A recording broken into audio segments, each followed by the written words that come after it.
Nós paramos no outro vídeo, é a segunda parte. Nós estamos falando sobre identificar as nossas fragilidades, né? E eu parei na última hora falando como que nós vamos vencer o inimigo espiritual usando armas materiais. É impossível, a gente já entendeu isso. Temos que resolver, nós tentamos resolver as nossas coisas sem entender as raízes. A gente tenta resolver os nossos traumas sem identificar, sem saber. E eu parei o último vídeo dizendo que isso traz um esgotamento físico, mental e emocional. Hoje nós vamos estar falando, a soberba nos leva a querer controlar tudo, a querer ter tudo sobre o nosso domínio. Na verdade, essa sensação de querer saber tudo, de querer controlar tudo, isso é um orgulho, e a soberba com orgulho, em Provérbio 16, ele nos diz assim, que a soberba precede a ruína e a altivez precede a queda. Em outra versão, o mesmo versículo nos diz: o orgulho precede a destruição e a arrogância precede a queda. Então, o primeiro passo para que a gente consiga sair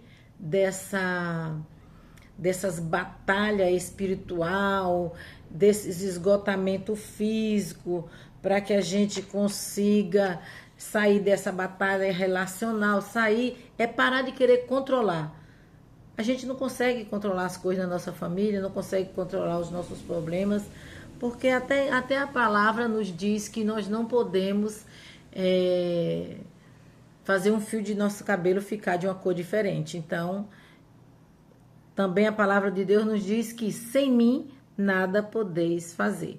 Sabendo que a soberba é o que leva a controlar, o primeiro passo é reconhecer a nossa fraqueza e entender que Deus não nos chamou para sermos heróis de nossas histórias, mas para sermos testemunha do que Ele fez por nós e em nossas vidas. Nossa força vem do Senhor. Aleluia.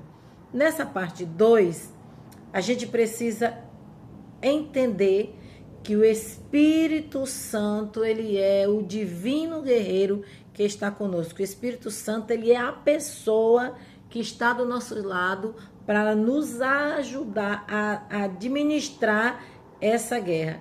Então, o Espírito Santo, primeiro, ele é uma pessoa que nos conecta com o Pai e com o Filho.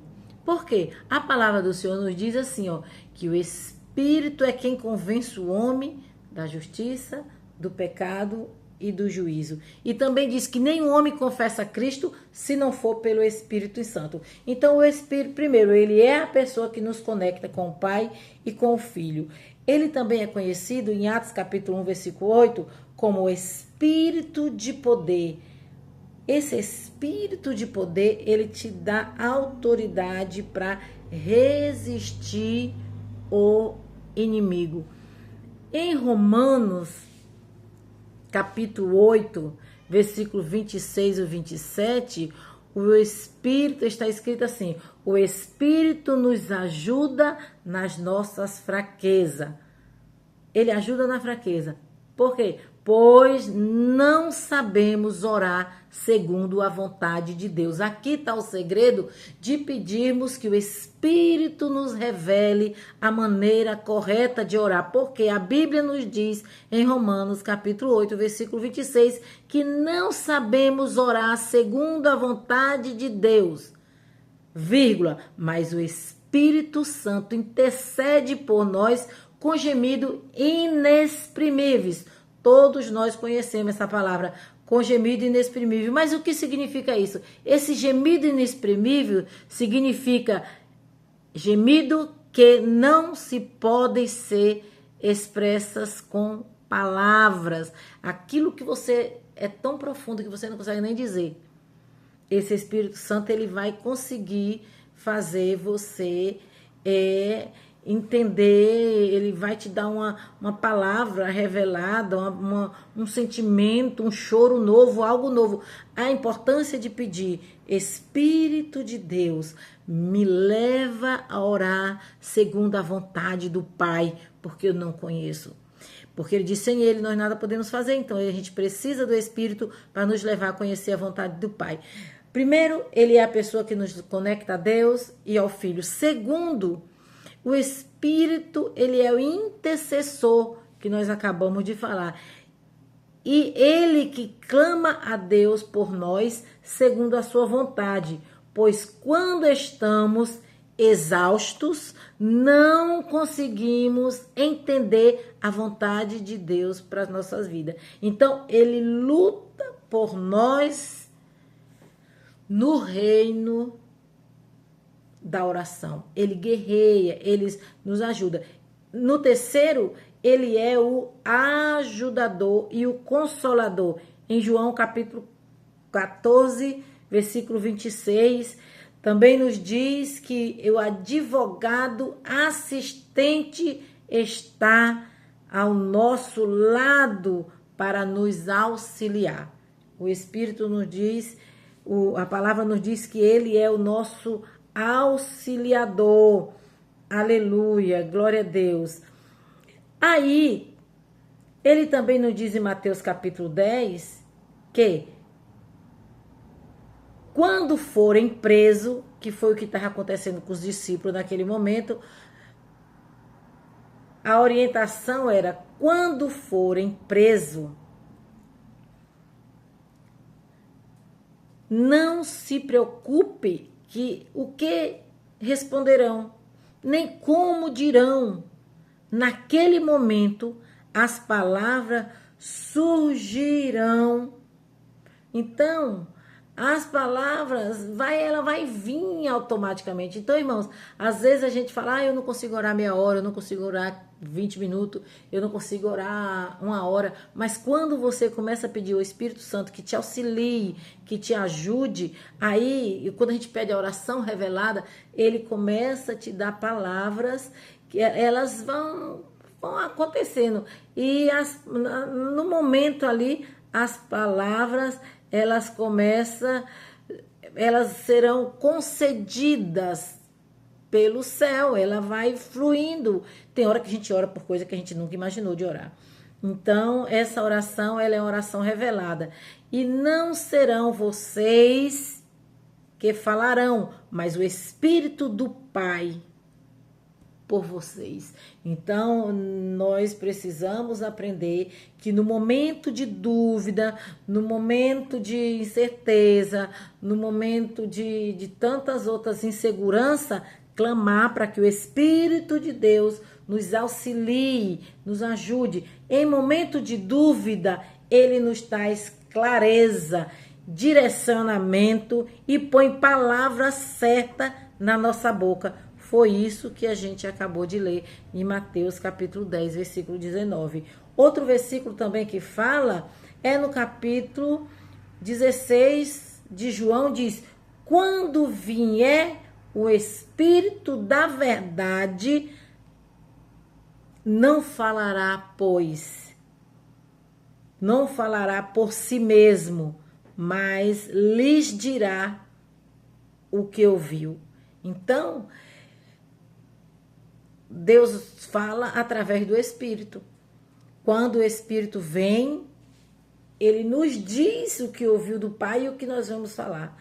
Então, a ação do inimigo é nos fazer, em momento de adversidade, não compreender nada, ficar cheio de dúvidas, cheio de incerteza e muitas vezes achando que Deus não está nos ouvindo. E a única coisa que impede, a gente vai estar falando disso lá adiante, porque é muito importante, que é de Isaías 53, mas é para quando a gente chegar no momento certo.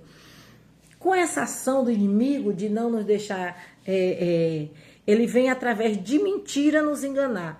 Porque está escrito também em João capítulo 8, versículo 44, que ele é o pai do mentira. O adversário, ele não quer que você entenda esse segredo. Se você não consegue orar, minha irmã, fique de joelho. O inimigo que lute, mas você vai ficar de joelho e você vai clamar. Você vai falar, Espírito Santo, põe palavra na minha boca.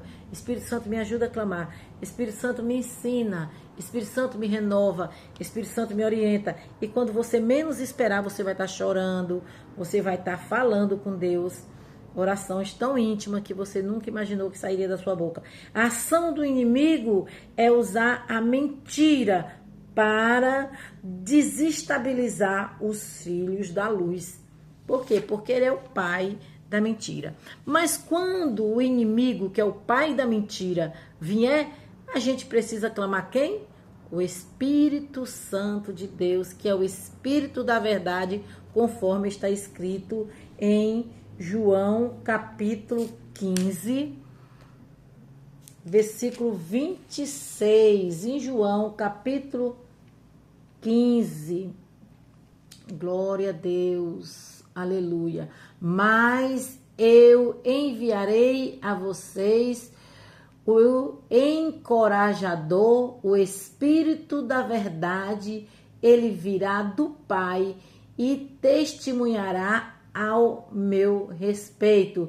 E vocês também devem testemunhar a meu respeito, porque estão comigo desde o princípio. Isso era Jesus orientando os seus discípulos e falando que quando ele estivesse em uma adversidade, que o espírito de engano, que o inimigo quisesse pôr dúvida, quisesse pôr medo, ele diz, olha, eu vos envio o Espírito da verdade. Aleluia. Então, o Espírito da verdade, ele é luz que desfaz mentira e o engano e mostra a verdade. Convicto da justiça. Cristo, ele te leva a ficar convencido. Ele te leva, ele te convence da justiça. Ele te faz você compreender a justiça que nós, irmãos, não somos capazes. Quando vier, olha que diz, quando ele vier, convencerá o mundo do pecado, da justiça e do juízo. Porque só ele é o que convence, ele é convicto da justiça. Ele é o que nos leva a compreender as verdades bíblicas, a fazer descer no nosso coração essa verdade. Então, quando eu entendo isso, que o Espírito, ele vai nos fazer compreender a verdade, então aí a gente já fica mais descansado, né? Mais cheio de alegria. Mas quando ele vier, e quando será que ele veio ou vai vir? Então ele diz que quando ele vier, ele convence o mundo do pecado, da justiça e do juízo, porque o mundo recusou a crer em mim. Então é a única maneira, aí eu vou dar só um spoiler um pouquinho, é a única maneira de fazer com que os nossos familiares se convertam, é a gente fazendo a oração certa. Espírito Santo convence ele, Espírito Santo mostra para ele. Aí a gente vai chegar lá nessa parte. Então ele é o Espírito convicto da justiça. Por quê? Porque ele mostra onde estão nossos pecados. Aí está o segredo. A gente precisa descobrir, Senhor, qual o motivo? Senhor, o que me oprime tanto? O que me leva, Senhor, a sentir todas essas coisas? Senhor, gera em mim arrependimento.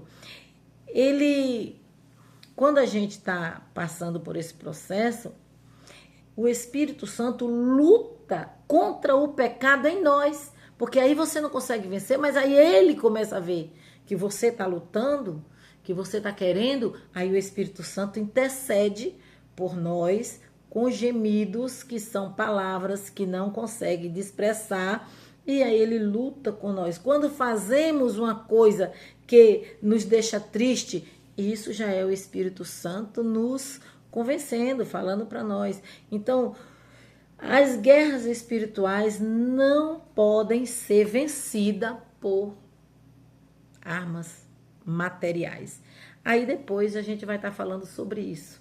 No outro vídeo a gente vai estar falando sobre as guerras que temos que lutar, né?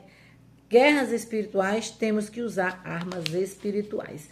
Aí nesse vídeo a gente vai falar das armas espirituais. Até o momento a gente falou sobre o tipo de guerra e colocamos quem é o divino guerreiro que está ao nosso lado.